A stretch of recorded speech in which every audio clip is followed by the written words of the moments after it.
안녕하세요. 승리한 상가족 여러분, 그리고 강성성경연구원 여러분, 오늘은 요한복음 6장 1절로 15절 말씀을 먹고 남은 조각이 12바구니에 찼더라 라는 제목으로 함께 말씀을 나누도록 하겠습니다. 우리가 지난 5장을 살펴보면서 예수님께서 우리에게 은혜로 오심을, 그 은혜 안에서 우리가 예수님을 바로 믿게 됨을, 그 믿음 안에서 우리가 바로 고백하게 됨을, 그리고 이 바른 고백은 우리에게 하나님의 영생을 선물로 주고, 이 영생이 있지 않은 자들에게는 심판이 있음을 가르쳐 줍니다. 즉, 예수 그리스도를 믿는 믿음으로 우리는 부활의 영광을 누리게 되는데, 우리가 정말 영광의 부활인지 아니면 심판의 부활인지 이 예수님을 기준으로 이루어지는 걸 보게 됩니다. 그리고 나서 다시 6장에서 무엇으로 시작하냐면 5,000명을 먹이신 오병이어의 사건에 은혜로 다시 돌아가는 걸 보게 됩니다.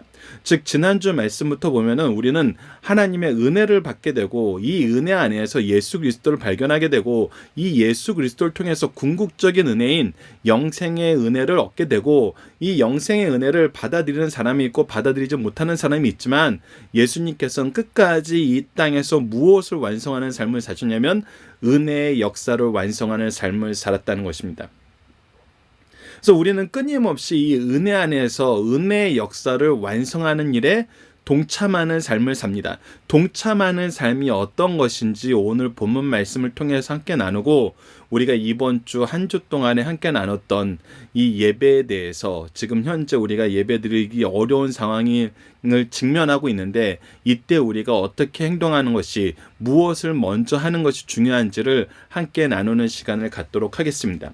자, 1절 말씀입니다. 그 후에 예수께서 디베랴의 갈릴리 바다 건너편에 가시매, 즉 예수님께서 이 모든 논쟁을 끝내신 후에 다시 갈릴리로 오셨습니다. 거기서 무엇을 보냐면 큰 무리가 따르니 라고 얘기합니다. 많은 무리들이 예수님을 따르는데, 마가복음에서는 정말 유리하는 양 같은 이 사람들을 보고 예수님께서 불쌍히 여기셨다는 표현이 있습니다. 그리고 따를 때 환경이 어땠냐면, 너무나 많은 사람들이 자주 예수님께 도움을 구하고 말씀을 구하기 때문에 정말 밥 먹을 시간도, 조금도 쉴 시간도 없이 예수님과 제자들이 굉장히 바빴던 것을 보게 됩니다. 그 큰 무리가 따르는데, 이 큰 무리가 따르는 이유는 뭐였냐면, 요한복음에서 무엇을 가르쳐주냐면, 이는 병자들에게 행하시는 표적을 보았습니다 라고 얘기합니다. 즉, 예수님께서는 예수님이 누구신지, 예수님을 통해서 우리가 무엇을 얻게 되는지 항상 이것을 나타내시는 삶을 살았습니다. 우리가 지난 시간에도 확인했던 것처럼 예수님이 메시아 되심은 감춰졌거나 음성적으로 행한 것이 아니라 드러내놓고 밝히 이루어진 것입니다. 예수 그리스도의 사역은 감추는 것이 아닙니다. 밝히 드러나는 것입니다.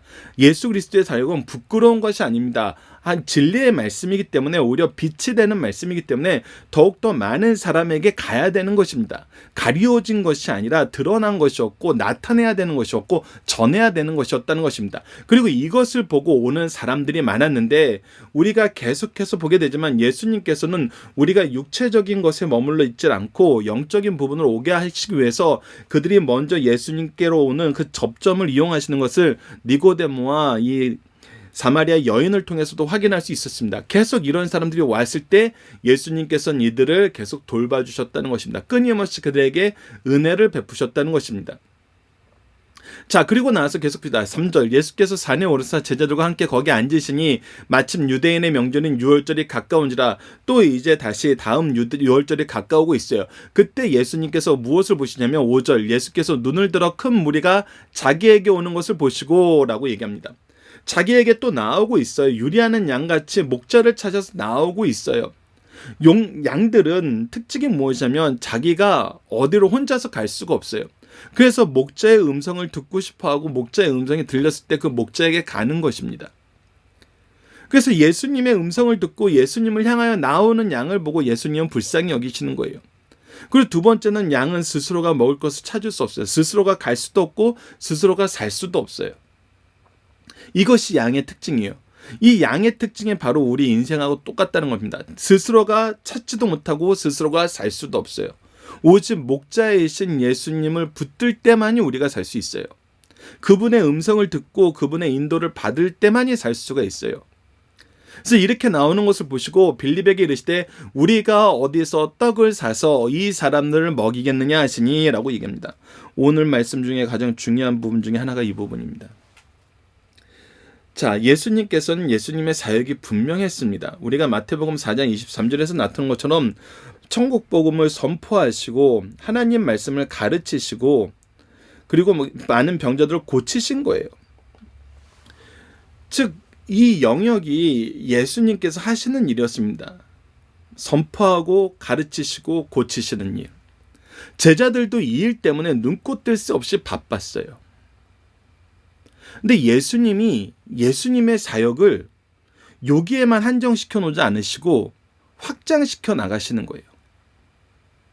예수님께 나오는 사람들을 먹이는 것은 사실 제자들이 고려해 놓은 일이 아니었고 이것은 각자가 해결해야 될 일이었어요.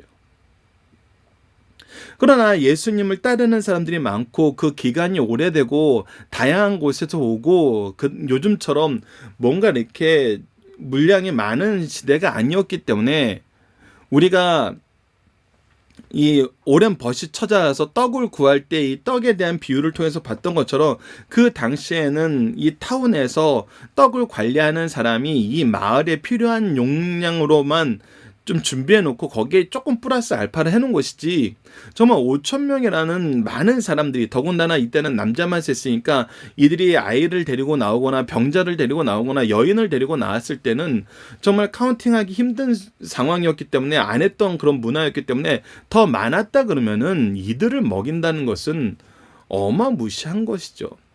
우리가 요즘에 가끔 지금 최근에는 일어나지 않지만 인천 같은 경우에 이 중국인 단체 관광객들이 온다 그랬을 때 5천 명이 한꺼번에 온다 그러면은 이거는 정말 어마어마한 준비가 수반돼야 되는 거거든요. 그러니까 이거는 인력으로 가능한 것이 아니에요. 그리고 이거는 각자가 해결해야 되는 것이 그 당시에는 당연한 일이었어요. 근데 예수님께서 이 일을 누구의 일로 끌어들이는 거예요? 우리가 라고 얘기하면서 이 예수님과 제자들이 해야 될 일로 끌어들이는 거예요. 평상시엔 이 일이 우리에게 필요한 일이 아니었어요. 우리가 해야 되는 일이 아니었어요. 근데 예수님께서는 이 시기에 이 일 문제에 대해서 누구에게 이 일을 하자 그러냐면 제자들과 함께 이 일을 하자 그러시는 거예요. 그 하자 그럴 때 상황이 어떤 상황이었냐면 조금 후에 마가복음 말씀을 본문 다지기에서 함께 나누겠지만 눈꽃 뜰 새 없이 바쁜 조금도 쉴 수 없는 먹을 것도 잘 먹지 못하는 그렇게 바쁜 상황에서도 이 문제를 우리가 해결하자는 거예요.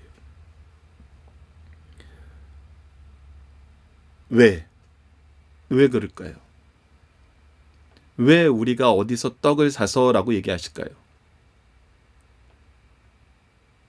이 문제가 여기 지금 모여들고 있는 사람들이 해결할 수 있는 문제가 아니기 때문이죠. 아니기 때문이에요.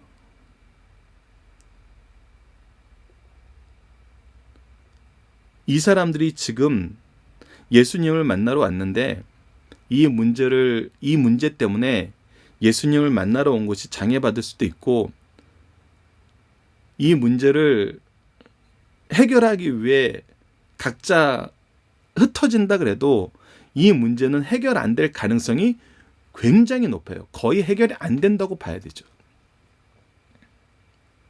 근데 이 문제를 누가 하자 그런 거예요?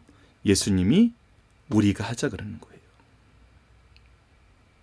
지금 현대에도 이런 상황이 우리에게 직면된다는 것입니다. 우리는 평상시에 우리의 사역을 열심히 했어요. 우리에게 맡겨진 사명을 열심히 했어요. 그리스도를 위해서 수고했어요. 그런데 정말 예상치 못한 문제가 생겨요. 예상치 못한 문제가 생겼을 때 우리의 자세가 첫 번째 무엇이 돼야 되냐는 겁니다. 우리가 어디서 떡을 사서 이 사람들을 먹이냈느냐. 결론은 우리가 먹이자 이거거든요. 우리가 먹이자. 우리가 해야 한다. 이것이 목자 되신 예수님을 따르는 리더들의 삶의 자세라는 것입니다. 이거는 내가 하지 못하는 일이야 라고 내가 제일 먼저 손을 떼는 것이 아니라 이 문제를 위해서 보자라는 거예요. 어떻게 하는지. 자, 근데 놀라운 것은 6절 말씀이 이렇게 연결됩니다. 이렇게 말씀은 친히 어떻게 하실지 아시고, 친히 어떻게 하실지 아시고 빌립을 시험하고자 하시더니라. 자, 보십시오. 예수님께서는 이미 이 문제에 대한 해결 방법을 알고 계세요? 모르고 계세요? 알고 계세요. 전능하신 하나님의 역사는 이 문제를 어떻게 할지 알아요. 근데 어떻게 하세요? 물으세요. 어떻게 하세요? 시험하세요. 우리로 하여금 이것을 통해서 예수님을 믿는다는 거, 예수님을 따른다는 거, 예수님을 전한다는 것이 어떻게 해야 되는 것인지 고민하게 하시고 노력하게 하신다는 거예요. 즉, 뭐 하게 하시냐면 수고하게 하신다는 거예요. 수고하게 하신다는 거예요. 자, 이 부분은 우리가 해야 되는 일입니다.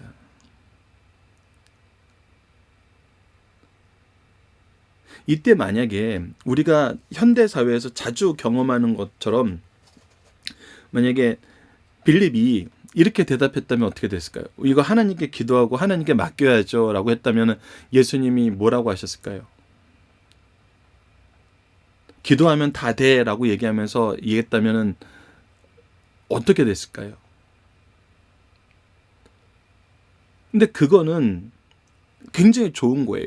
굉장히 좋은 거예요. 그러나 구체적인 수고하고는 또 거리가 멀어요. 구체적인 수고가 있어야 돼요. 우리가 말로만 하는 사랑이 아니에요. 기도는 삶의 정말 큰 줄기예요.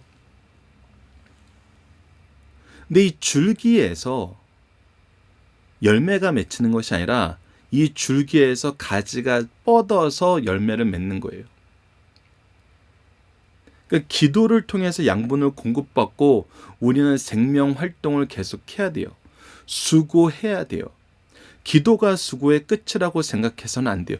기도는 반드시 있어야 되는 것이고 시작이고 과정이고 끝에 항상 나타나는 것이지 이것이 다가 아니에요. 그 부분은 우리가 15절에서 다시 한번 보게 됩니다. 자, 이때 빌립이 대답하되 각 사람으로 조금씩 받게 할지라도 200데나리온의 떡이 부족하리이다 라고 얘기해요. 그러니까 200데나리온으로도 지금 이 사람들을 다 먹일 수 없는데 200데나리온이 어디 있겠으며 200데나리온만큼 떡을 살 만한 공간 장소가 어디 있겠습니까? 라는 거예요. 조금 전에도 말씀드렸다시피 관광객들이 많이 들어오는데 갑자기 예약도 안 했는데 5,000명의 식사를 준비해달라 그러면 어디서 준비하겠냐는 거예요. 현실적으로 보다 불가능하다. 이거는 우리가 할 수 있는 영역의 일이다. 영역 밖의 일이다. 영역 밖의 일이다. 영역 밖의 일이다. 이것은 뭐하다? 건드리지 않는 것이 좋다. 이 문제를 우리가 부각시켜서 우리의 책임으로 만들 필요가 없다. 이것은 여기까지다. 그런데 8절 말씀을 보십시오. 제자 중 하나 시몬 베드로의 형제 안드레가 예수께 여짜오되 여기 한 아이가 있어 보리떡 5개와 물고기 2마리를 가지고 있나이다 라는 거예요. 이 보리떡 5개와 물고기 2마리를 이 아이가 나누고자 한 것인지 아니면 안드레가 수소문을 해서 좀 이렇게 빌린 것인지는 알 수 없지만 우선 무엇한 거예요? 제 현재 수준 안에서 이 정도는 있습니다 라는 거예요. 우리가 할 수 있는 한계는 여기까지입니다. 이 두 가지의 차이가 있는 거예요. 우리의 한계는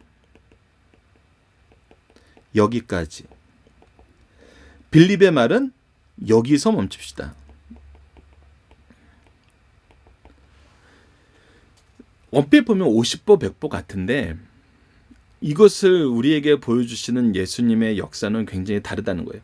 그러면서 이 안드레가 뭐라고 하냐면 그러나 그것이 이 많은 사람에게 얼마나 되겠사옵나이까. 우리가 한계는 분명히 있는데 우리가 이 한계에서 노력할 수 있는 최대치는 여기까지입니다. 최대치는 여기까지입니다 라는 거예요. 자, 근데 역사는 어떻게 시작됐냐면 최대치는 여기까지입니다 라는 그 수고를 하나님께서는 기뻐하신다는 것입니다. 수고를 통해서 열매 맺는 것을 기뻐하신다는 것입니다.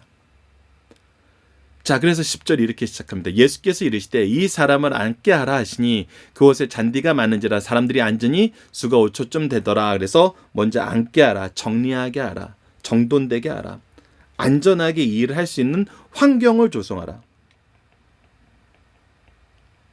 우리가 이 일을 하는데 어떤 환경이 필요한지 이 환경을 준비하라 하시고, 그 다음에 뭐 하세요? 축사하세요. 기도하세요. 축복하세요. 하나님의 능력을 나타내시는 이 일에 기도가 빠질 수 없어요.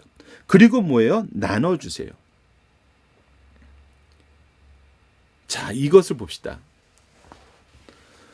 우리에게 수고하게 하시고, 그리고 환경을 준비하게 하시고, 그 다음에 이 본격적인 일은 누가 하세요? 예수님이 하세요. 그러니까 시작을 먼저 명령하신 분도 예수님이고, 이 우리의 수고를 끌어들이는 분도 예수님이시고, 이 수고를 가지고 역사하시는 분도 예수님이에요.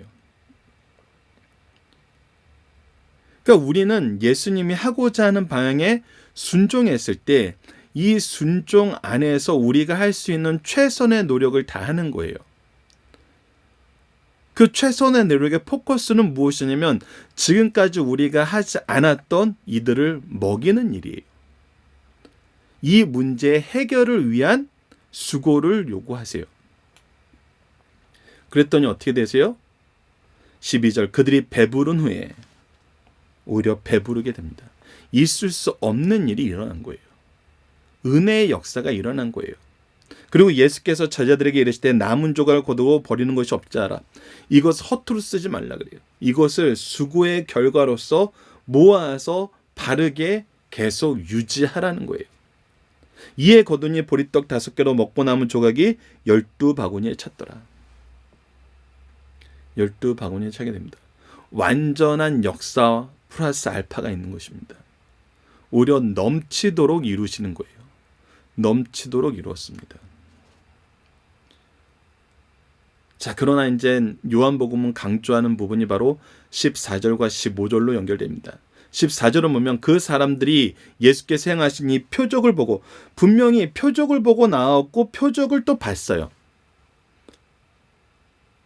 그러면서 계속 고백하게 되는 건 뭐냐면 이는 참으로 세상에 오실 그 선지자 즉 메시아라는 거예요.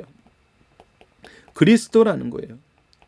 그런데 그리스도라는 것을 믿었는데 믿고 난 다음에 반응은 뭐냐면 15절 그러므로 예수께서 그들이 와서 자기를 억지로 붙들어 임금 삼으시려는 줄 알고, 예수 그리스도의 메시아 되심은 우리에게 영생을 주시는 것임을 끊임없이 선언되고 있어요. 선언하고 계세요. 그리고 부활의 역사를 얘기함으로써 죽음이 있을 것을 얘기해요. 근데 이들은 그것이 아니에요. 자기가 원하는 욕구의 충족이에요. 이 세상적인 어떤 변화예요. 내 뜻을 이루는데 예수님이 내 뜻을 가지고 내 뜻을 이루어지는 대행자가 되길 원해요. 이건 어떻게 보면 현대사회의 정치 구조랑 똑같아요.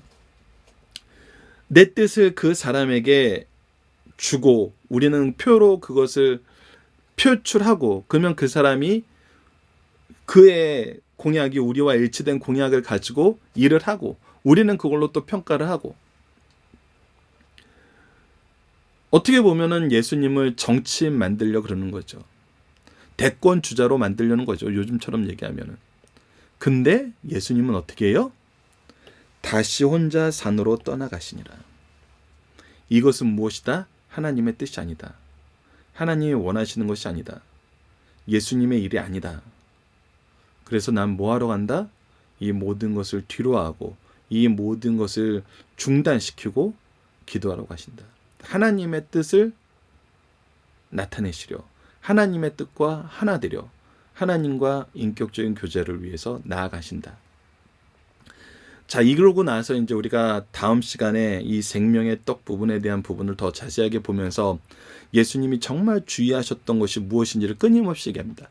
예수님이 주의하시는 것은 우리의 모든 삶의 영역이 하나님의 뜻과 일치된 삶으로 가지 않는 모든 시도를 예수님은 가장 경계하셨어요.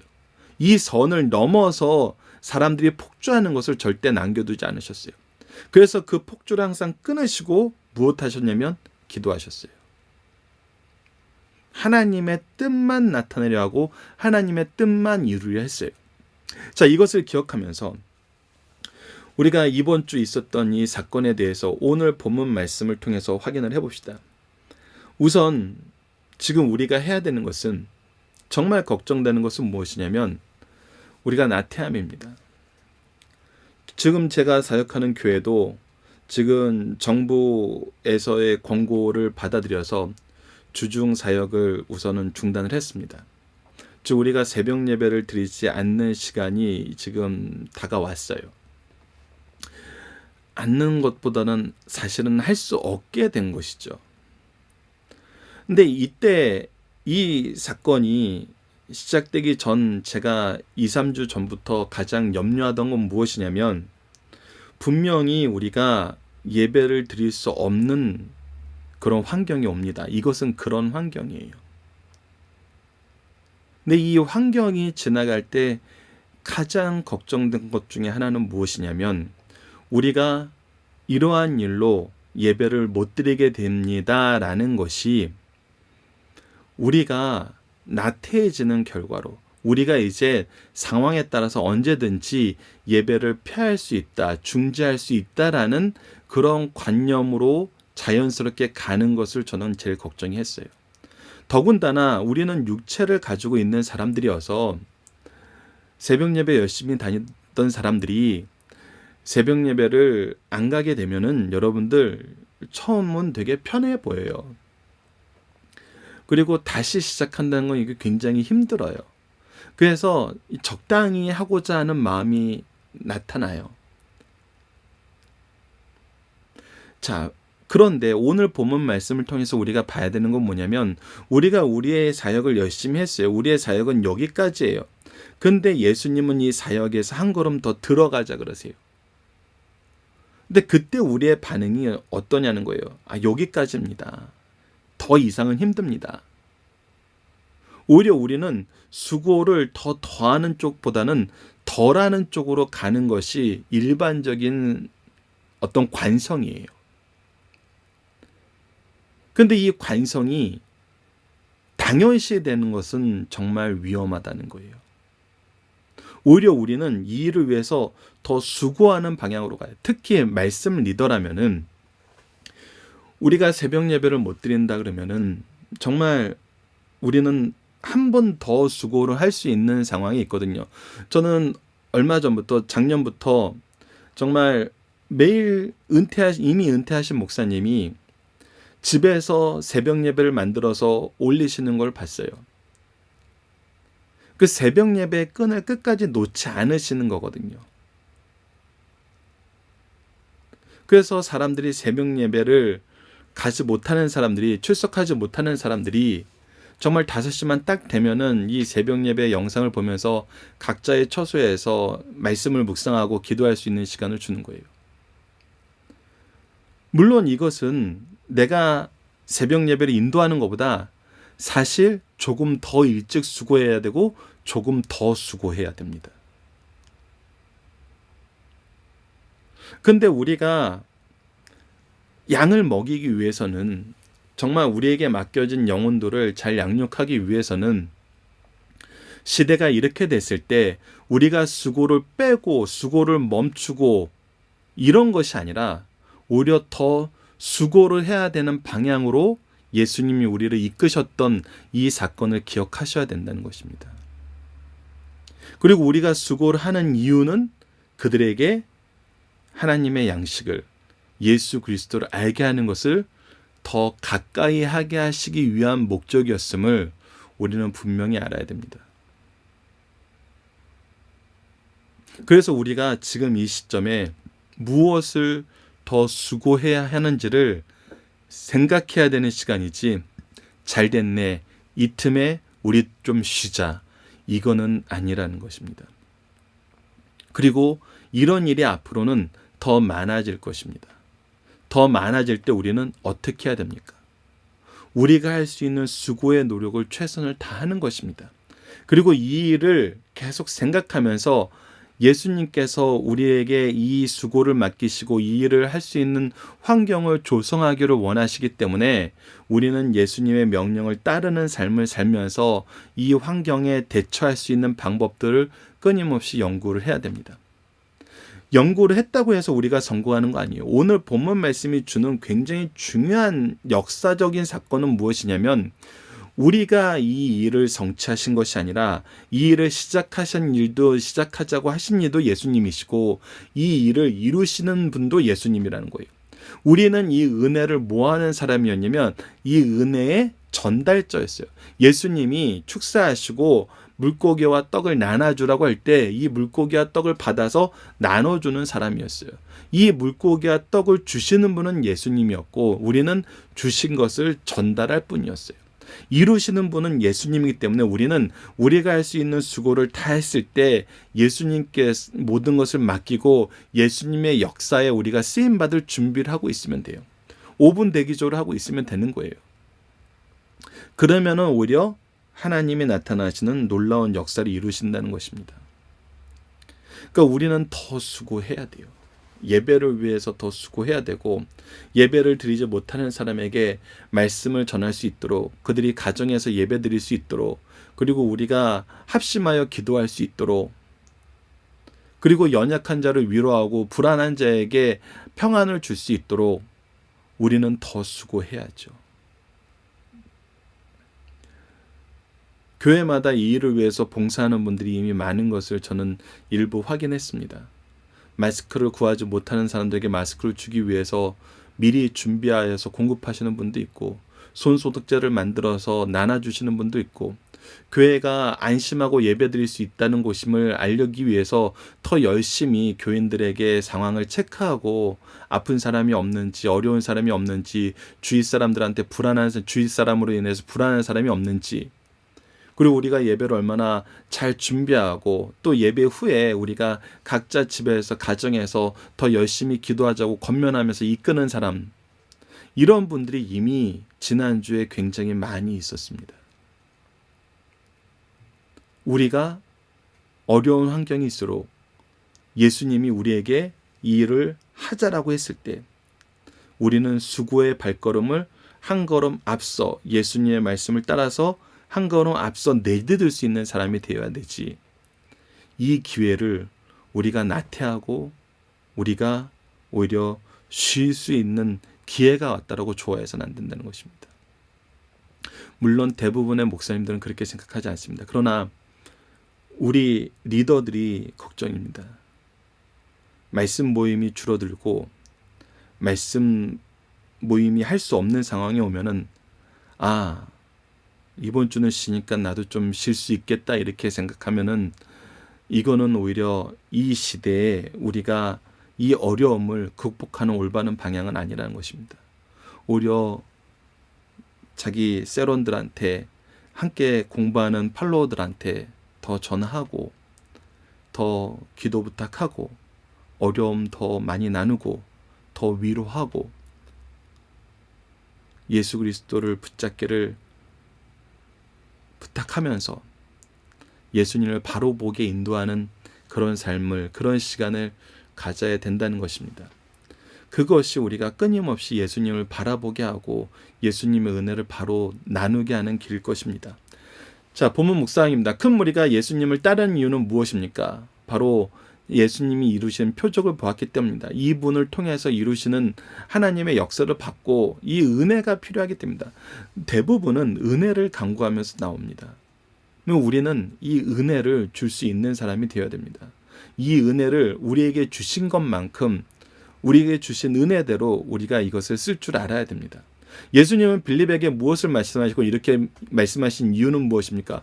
우리가 이 문제, 우리가 이 사람을 먹이자는 겁니다. 그리고 이렇게 말씀하신 이유는 빌립의 수고를, 제자들의 수고를, 제자들이 이 일을 어떻게 바라보는지, 이러한 상황을 어떻게 인식하는지를 시험하고자 하심이고, 이 시험은 필연적으로 무엇으로 연결됐습니까? 하나님의 역사를 확인하고 그 믿음을 더하는 것으로 연결된 걸 보게 됩니다. 자, 빌립은 무엇을 기준으로 말하고 안드레는 어떤 시도를 하나요? 빌립은 현실적인 기준으로 얘기합니다. 이게 엄밀히 말하면 굉장히 지혜로운 거예요.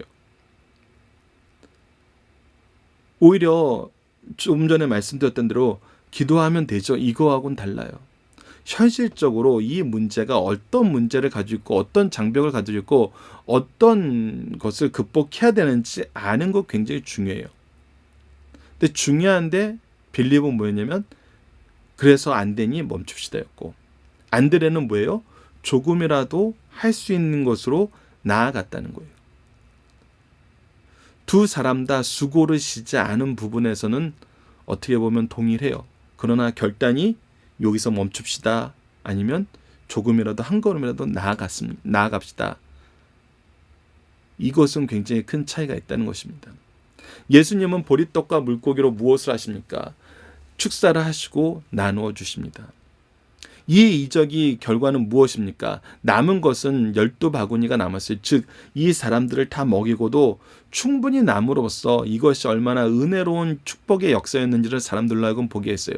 그리고 사람들이 고백한 건 무엇이냐면 예수 그리스도를 바로 메시아로 봤어요. 그런데 무엇이 달라요? 하나님의 뜻과 다른 행동을 하게 돼요. 그러니까 우리가 아는 걸로 끝나서는 안 돼요.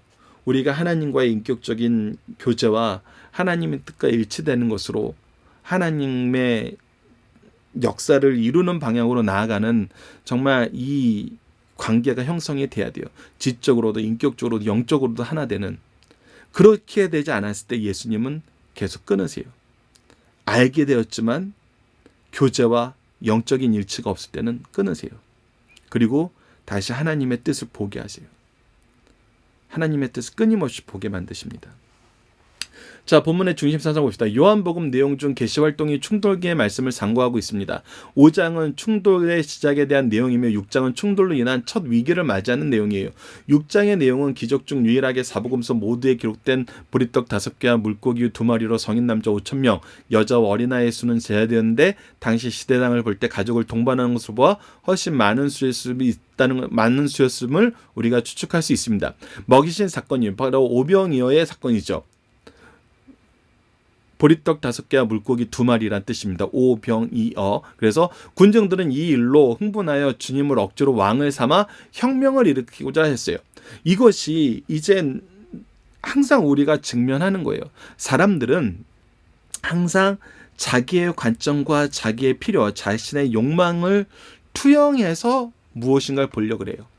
그래서 내 욕망을 이루어줄 수 있다라는 사람은, 이런 능력이 있는 사람은 이 능력이 왜, 무엇을 왜, 어떻게 우리 앞에 나타나는지는 보지 않고 내 필요에 의해서 해석을 해요.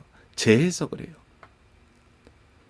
이에 주님께서는 군중을 피하시고 다시 생명의 떡에 대한 설교를 하셨어요. 그러나 이 설교는 군중의 기대에 어긋난 것으로서 사람들은 주님에 대한 반감을 품고 흩어졌어요. 군중들은 자신들의 관점에서 주를 보고자 하였고 그것이 채워지지 않자 오히려 어떻게 됐어요? 반감이 됐어요. 은혜가 되고 축복이 되었고 믿음의 대상이 되었던 것이 어떻게 됐어요? 반감, 미움의 대상이 되었어요. 우리가 이 부분이 우리에게도 없다라고 생각하시면 안 됩니다. 우리가 하나님을 아는 거, 하나님의 말씀을 아는 걸로 끝나서는 안 돼요. 이것을 통해서 하나님의 뜻을 바로 깨닫고 그 뜻에 일치된 삶을 사는 것이 중요한 거예요. 그것이 인격적인 교제와 영적인 일치로 나타나는 거거든요. 그래서 우리는 아는 거에서 멈춰서 안 돼요. 아는 거에서 멈춘 사람들은 이 아는 것을 가지고 자기 주장을 펼쳐요. 그러니까 이상한 예수님을 만드는 거예요. 아는 것으로 자기 주장을 펼치는 자들이 바로 이단들인 거예요. 하지만 그래서 우리는 무엇으로 봐냐면 일련의 사건을 구속사의 관점으로 보면, 즉 하나님이 우리에게 이루시고자 하시는 이 역사적인 관점으로 보면, 구속사는 삼위일체 하나님의 역사를 우리가 보는 거거든요. 성부께서 계획하시고 성자께서 성취하시고 성령께서 적용하시는 이 우리를 구원하시려는 사랑의 역사, 이 관점에서 보면 예수님은 당신이 속죄의 전제로 한 생명의 떠이심을 가르치기 위해 오병이어로 5천 명을 먹이시고 또 바다를 걸어가서 풍랑을 잠잠하게 하셨던 것이라는 것을 우리가 알게 돼요. 즉 예수님은 우리에게 예수님이 누구신가를 알고 이분이 하시는 일이 어떤 의미인가를 알게 하시기 위해서 끊임없이 이 이적을 통해서 예수님을 믿게 하시는 거예요. 하나님의 뜻을 보게 하고 하나님과 하나님의 뜻에 순종하는 삶을 살게 하시기 위해서 이것을 계속 보여줘요. 하지만 군중들은 놀라운 기적을 보고 기적을 통해 배가 부르자 제2의 모세가 나타났다고 흥분하면서 정치적인 메시아로 받아들여야 할 뿐 영적 구원의 문제인 생명의 떡에 대해서는 관심이 없었어요. 자, 우리가 이 시기를 위기로 받아들이는 것은 무엇이냐면, 영적 구원의 문제가 희석되고 재해석되고 오용되는 것을 막기 위해서예요. 물론 어떤 의미에서는 재해석이란 말이 항상 나쁜 말은 아닐 수 있어요. 왜냐하면 우리가 잘못된 해석을 말씀으로 재해석하는 거거든요. 그래서 개혁하는 걸로 하는 것에는 동일하지만 이미 완전해진 이 예수 그리스도의 이 복음의 내용을 우리가 현대적으로 재해석해서 현대적인 의미를 끄집어내려는 것은 항상 옳다라고 볼 수 없어요. 그래서 근데 유대인들도 이런 일을 했다는 거예요. 메시아에 대한 해석이 성경에서 가르쳐주는 해석하고 달라요. 예배에 대한 해석이 성경에서 가르쳐주는 해석하고 달라진다는 거예요. 그런데 이것을 예수님이 고쳐주려 하자, 본뜻으로 다시 되돌이키려 하자, 어떻게 했어요? 모두 떠났어요. 관심이 없었어요. 뭐야? 5천 명을 먹인 이 사건, 이것을 보고 야, 이제 우리는 군량미가 해결이 됐어. 조그마한 음식만 있어서 예수는 수천 명, 수만 명을 먹일 수 있어. 근데 예수님은 그 떡이 중요한 게 아니라 죄에서 구원할 영생의 떡이 중요하다 그러자. 즉 우리의 정치적인 목적에 동의를 안 하자 떠났어요. 요한복음 5장에서는 안식일의 문제로 예루살렘에서 충돌이 시작됐음을 보여주면서 6장에서는 갈릴리에서 큰 이적을 통해서 생명의 떡이심을 알리려 했지만 인간의 욕구가 다름으로 다시 충돌하게 된 사건을 보여주고 있습니다. 자, 오늘의 본문의 중심 사상에서 첫 번째, 창조주이심을 구체적으로 보여주신 주님이에요. 보리떡 5개와 물고기 2마리로 5천 명을 먹이신 것은 창조의 때 무에서 유를 만드신 것을 입증하시는 거예요. 정말 이것은 창조주가 아니면 할 수 없는 사건이에요. 예수님은 창조주로서 우리의 죄에서 구원하시기 위해 인간의 몸을 입고 오신 분이심을 분명히 보여주신 말씀입니다. 두 번째, 영적인 필요를 채워주신 주님입니다. 그리스도는 우리의 영적인 필요를 충족시킬 능력이 있다는 거예요. 2000년 전 로마의 식민지하에서 무기력하고 빈곤에 허덕이던 무리와 같이 오늘도 악한 세상에 살면서 영적 빈사 상태에 빠져 있고 이러한 상태에서 벗어날 힘이 없는 무리가 많아요. 2000년 전 베스다 들녘에서 무리를 먹이신 주님께서 오늘 우리의 필요도 충족시켜 주신다는 사실입니다. 그래서 우리가 예수님이 이 일을 하자 그랬을 때 우리는 네, 제가 순종하겠습니다 하고 더 수고하는 거예요. 더 수고하는 것입니다. 우리가 정말 수고를 열심히 해야 돼요. 세 번째, 작은 것을 통해 큰 축복을 베푸시는 주님입니다. 우리가 가진 것이 우리 손에 있을 때는 부족하여 나의 욕구도 충족시킬 수 없으나 예수의 손에 옮겨져 축복의 대상이 될 때는 나의 이웃의 필요의 충분을 채우고도 남게 돼요. 그래서 우리는 무엇을 아는 것이 중요해요? 은혜는 나에게 주신 내 소유가 아니라 나를 통해서 나누게 하시는 것이다라는 걸 아는 것이 중요해요. 어린아이가 가진 보리떡 5개와 물고기 2마리를 주께 바쳐 큰 역사의 기본이 된 것 같이 내 삶의 모든 것을 주께 바쳐 주님께서 쓰시는 축복의 대상이 되자는 겁니다. 이때 이것은 큰 역사를 이루는 시대의 원동력이 될 수 있음을 우리에게 가르쳐줍니다. 자, 본문 다짐입니다. 큰 무리가 예수님을 따름으로 제자들에게 어떤 일이 발생했습니까? 마가복음 6장 35절은 이렇게 기록되어 있습니다. 이르시되 너희는 따로 한적한 곳에 가서 잠깐 쉬어라 하시니 이는 오고 가는 사람이 많아 음식 먹을 겨를도 없습니다. 제자들은 점점 바빠지고 힘들어지고 있었어요. 어려운 상황이었어요. 그럼에도 불구하고 예수님께서 나오는 백성을 불쌍히 여기신 이유는 하면서 마가복음 6장 34절을 우리가 함께 읽길 원하는데, 예수께서 나오사 큰 무리를 보시고 그 목자 없는 양 같음으로 인하여 불쌍히 여기사 이에 여러 가지로 가르치시더라라고 합니다. 목자 없는 양이란 어떤 존재예요? 양은 조금 전에 서두에 말씀드렸던 것처럼 스스로 갈 수도 없고 스스로 살 수도 없어요. 어디를 갈 수도 없고 어디에서 먹어야 되는지도 몰라요. 오직 목자의 인도하심을 받아야 살 수 있어요. 그러니까 우리가 살 수 없는 존재에서 예수 그리스도를 통해서 살 수 있는 존재로 지금 변화받게 되는 거예요. 예수님은 이것을 놓치지 않으세요. 이 일을 포기하지 않으세요. 우리가 해야 되는 일이 일하는 거예요. 어디를 갈지 모르는 방황하는 자들에게 그리스도의 이름으로 부르는 일을, 그리스도의 일로 먹이는 일을 우리가 하는 것입니다. 그리스도 은혜를 나눠주는 일이죠. 오병이어를 통해 보여준 역사를 이루시는 하나님의 방법은 무엇입니까? 우리의 수고를 통해서 역사하신다는 거예요. 우리에게 주신 것을 통해서 우리의 은혜가 나눠지길 원하신다는 거예요. 우리가 수고하고 일하기를 원하신다는 것입니다. 우리는 오병이어 사건을 통해서 무엇을 배워야 됩니까? 예수 그리스도의 역사를 배워야 됩니다.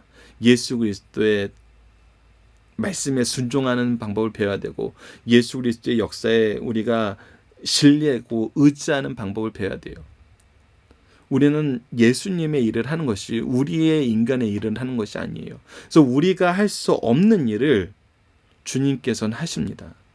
그래서 주님이 이 일을 하시는데 우리가 쓰임받는, 부르심에 예스라고 대답하는 사람이 되어야 되는 겁니다. 오병이어 사건 이후 예수님은 군중에 어떤 생각을 제시하십니까? 자기의 욕망을 투영하여서 하나님의 뜻과 반대되는 상황으로 가는 것은 예수님께서 제지하셨어요. 자, 주님은 어떤 환경 속에서도 기도를 멈추지 않았습니까? 우리가 성경에서 확인할 수 있는 것은 적에 찬 예루살렘 종교 지도자들의 눈치리 속에서도 기도하셨습니다. 갈릴리 지배자 헤롯 안디바의 놀라움에 찬 의혹 속에서도 기도하셨어요. 선민의 사명을 바로 깨닫지 못하고 욕망에 사로잡힌 백성들이 임금 삼으려는 아우성 속에서도 기도하셨어요.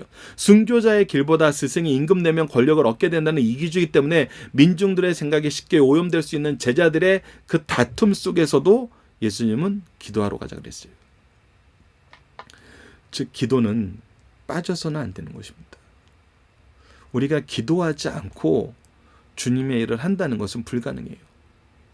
주님도 가장 중요하게 생각했던 것이 바로 기도였어요. 그렇기 때문에 우리는 기도해야 됩니다. 우리는 각자 초소해서 기도함으로 이 시대에 우리의 사명을 깨닫고 주님의 길을 갈 수 있는 힘을 얻는 것입니다. 자, 우리가 예수님을 바로 알고 바로 믿고 끝까지 따르기 위해서 필요한 것은 무엇입니까? 다른 거 아닙니다. 우리가 예수님을 메시아로 고백한다고 하여서 이것이 이루어지는 거 아닙니다. 오늘 본문에서 분명히 나타난 것은, 우리가 분명히 알아낸 것은 하나님의 뜻과 일치된 삶입니다. 우리가 해야 되는 것은 영혼을 복음으로 먹이는 것입니다. 즉, 예수 그리스도를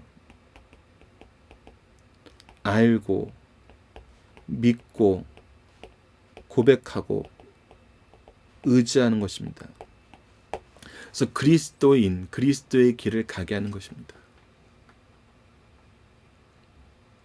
이것은 밝히 드러나야 되는 일이고, 우리가 담대히 선포해야 되는 일이고, 항상 수고해야 되는 일입니다.